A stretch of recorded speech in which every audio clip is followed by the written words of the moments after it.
Hello दोस्तों। आपका अपना एजुकेशन चैनल स्टडी 23 पर बहुत बहुत स्वागत है। चलिए इस वीडियो में कुछ महत्वपूर्ण प्रश्न को अध्ययन करने वाले हैं। जैसे पहला प्रश्न है, 1857 के विद्रोह के समय बैरकपुर में अंग्रेज़ों के कमांडिंग अफसर कौन थे?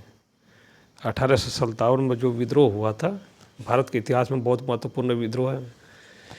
इस विद्रोह में बैरकपुर में अंग्रेज़ों का कमांडिंग ऑफिसर कौन थे? 1857 के विद्रोह में के समय बैरकपुर में अंग्रेज़ों के कमांडिंग अफसर हेरशे थे। कमांडिंग अफसर हेरशे थे। अगला प्रश्न है, दूसरा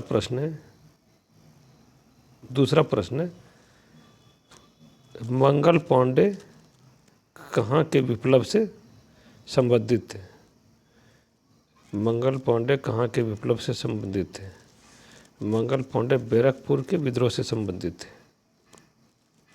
अगला प्रश्न, तीसरा प्रश्न है, क्वेश्चन नंबर 3 है, दीवान वक्फ विभाग की स्थापना किसने की थी? दीवान वक्फ विभाग की स्थापना जलालुद्दीन खिलजी ने किया था। दीवान वक्फ विभाग की स्थापना जलालुद्दीन खिलजी ने किया था। अगला प्रश्न है, चौथा प्रश्न, भारतीय राष्ट्रीय कांग्रेस के लखनऊ समझौता कब हुआ था? भारतीय राष्ट्रीय कांग्रेस के लखनऊ समझौता 1916 ईस्वी में हुआ था। 1916 ईस्वी में। अगला प्रश्न है, पांचवा प्रश्न है, फारसी यात्री अब्दुल रज्जाक किसके शासनकाल में विजयनगर यात्रा किया था? फारस का यात्री था अब्दुल रज्जाक, जो विजयनगर के यात्रा किया था, किसके शासनकाल में किया था? यह देवराय द्वितीय के शासनकाल में किया था। देवराय द्वितीय संगम वंश के शासक थे। देवराय द्वितीय संगम वंश के शासक थे। अगला प्रश्न है, छठा प्रश्न, पाल वंश का सबसे महान शासक कौन था? पाल वंश, जैसे हम लोग जानते हैं, पाल वंश का स्थापना गोपाल के द्वारा किया गया था, लेकिन पाल वंश का सबसे महान शासक था देवपाल। पाल वंश के सबसे महान शासक देवपाल थे। अगला प्रश्न, सातवां प्रश्न है, कलिंग राजा खारवेल किस वंश के शासक थे? कलिंग राजा खारवेल चैदी वंश के शासक थे। कलिंग राजा खारवेल का हाथी गुम्फा अभिलेख है, इसको आप लोग याद रखेंगे, बहुत इंपॉर्टेंट है। कलिंग राजा खारवेल का हाथी गुम्फा अभिलेख है। कलिंग राजा खारवेल चैदी वंश के शासक थे। आठवां प्रश्न, सुभाष चंद्र बोस ने आज़ाद हिंद फौज की कमान कब संभाली थी? सुभाष चंद्र बोस ने आज़ाद हिंद फौज की कमान 1943 में संभाली थी। 1943 में संभाली थी। अगला प्रश्न है, नवां प्रश्न है, तुर्की सुल्ताना की महल को किसने स्थापत्य कला की मोती कहा था? ये फतेहपुर, तुर्की सुल्ताना का महल फतेहपुर सिकरी में स्थित है। इसको स्थापत्य कला की मोती पर्सी ब्राउन ने कहा था। किसने कहा था? पर्सी ब्राउन ने।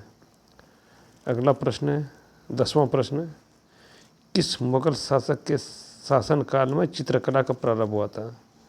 यह हुमायूं के शासनकाल में मुगल चित्रकला का प्रारंभ हुआ था। बहुत महत्वपूर्ण है, कई बार यह परीक्षा में पूछा गया है। 11वां प्रश्न है, दक्षिणी गोलार्ध में सबसे लंबा दिन कब होता है? दक्षिणी गोलार्ध में सबसे लंबा दिन 21 दिसंबर को होता है। 21 दिसंबर को होता है। दक्षिणी गोलार्ध में सबसे लंबा दिन